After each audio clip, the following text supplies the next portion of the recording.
That was the development of our standards. Not one reporter in the country said, isn't that a peculiar group to develop standards? No literary scholar, no, as I say, high school math teacher, high school English teacher. In any event, that was the math development part of it. Then the standards writers are announced, and it turns out that they have no teaching experience, K-12 in English, and no experience after K-12 in English. The math people, these two of them had PhDs in math, so one could say they had content, academic credentials, but neither of them had ever taught in K-12. How did they get chosen? To this day we don't know. We think that Achieve and the Gates Foundation together may have chosen them, but there are no records. I mean, it's just my hypothesis, but we just don't know for sure because we can't get access to any documents. So you've got standards writers who are not credible, a standards development committee that's not credible, and then you have this invalid validation committee that doesn't validate the standards, which was our charge. Jim Milgram was trying to take his charge seriously. That was why he was able to talk to, and he did talk to, the two mathematicians. The third person, who was a standards writer in math, by the way, his name is Bill Darrow, was an English major. Now you have to understand how bizarre that would be in any other country in the world, that the person who's writing math standards is an English major. Yes, he had taught middle school math later on in his life, but somehow you would expect a different kind of expertise for someone who's going to be writing national math standards. So we have a validation committee, and at the end of the year, we're given a form to sign off on. Milgram and I and a few others said we couldn't get the information on international benchmarking, they're not comparable, etc., not research-based, not rigorous. All the others signed off. And one of the questions is, because I keep hearing this as another argument, is rubber stamps, basically. But since I've never been a rubber stamp, I was not going to sign on because there was nothing that could be done to me. I wasn't dependent on anyone else. So you have a bizarre set of standards written by unqualified people, and this is what has been sold.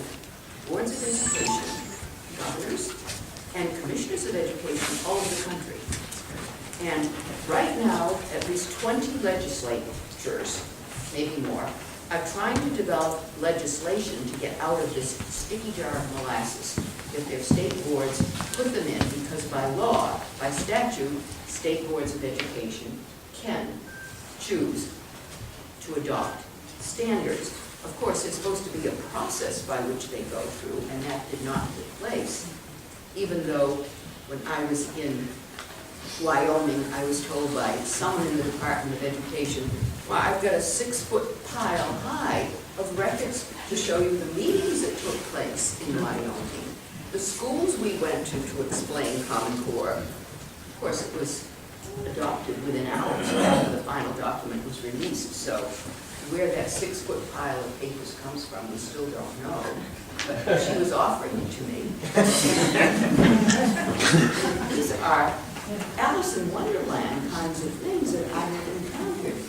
And it really makes me wild because it's totally irrational, yet it was bought. State boards of ed thought they were getting a free lunch, apparently, free set of standards, and then they would get membership in a testing consortia, one of the testing consortia, and they would get free tests developed by these consortia that were being funded by the USDE, and just have to pay for giving the tests.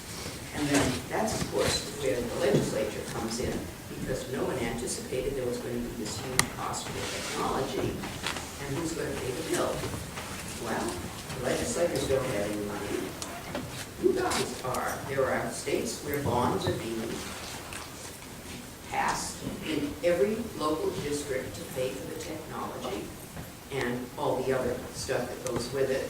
You have to have maintenance, you have to have a technician in the schools to make sure that there are no glitches when the kids go to take their tests.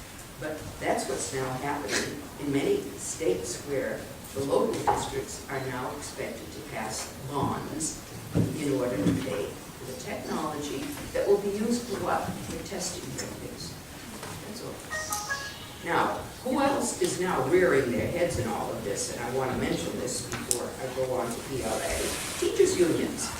I am now sitting on panels where I have a union coordinator next to me saying he agrees with everything I say, but he's got to be very careful because she is hearing from their teachers in their schools.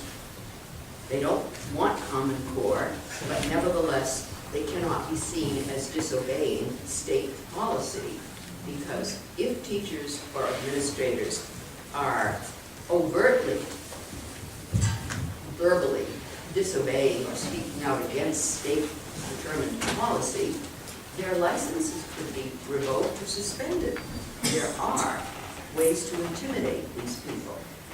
But at least the NEA is beginning to speak up.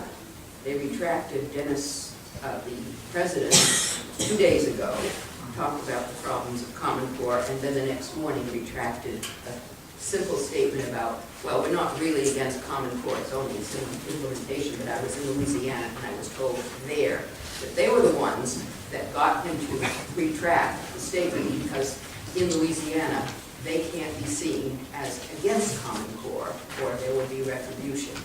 So the NEA has to play its game in order to save its own state affiliates. But there are individual unions, as in Nashua, New Hampshire, which just came out 2 days ago, saying they don't want Smart Balance, which I think is the test. Yes. Yeah. And if you haven't seen the Nashua, New Hampshire documents, Google them and look at them. They are very revealing. This was a courageous middle school principal who collected the teachers. First of all, this was something unusual, and I've asked for details on this. The superintendent apparently asked the middle school teachers or strong teachers in the school system to take the test, an early version in December, and give feedback, thinking, I guess, that he was going to get some constructive feedback. He is the superintendent, and some useful information. And the middle school principal, whose name is John Nelson, collected the teachers' comments after the teachers took this early version of Smarter Balance in December, and was horrified because the teacher said, this test is simply inappropriate, it doesn't test what we want, and it requires the technological skills of an adult. We don't even understand who wrote these test items, because it's very difficult to download, to move the mouse around, to move things around. They said there were pages of directions that they couldn't even understand, and they didn't know how their own middle school kids would ever even handle this kind of thing. I can understand that, because nothing has been piloted with these items to begin with. They're rushing it into place to establish facts on the ground.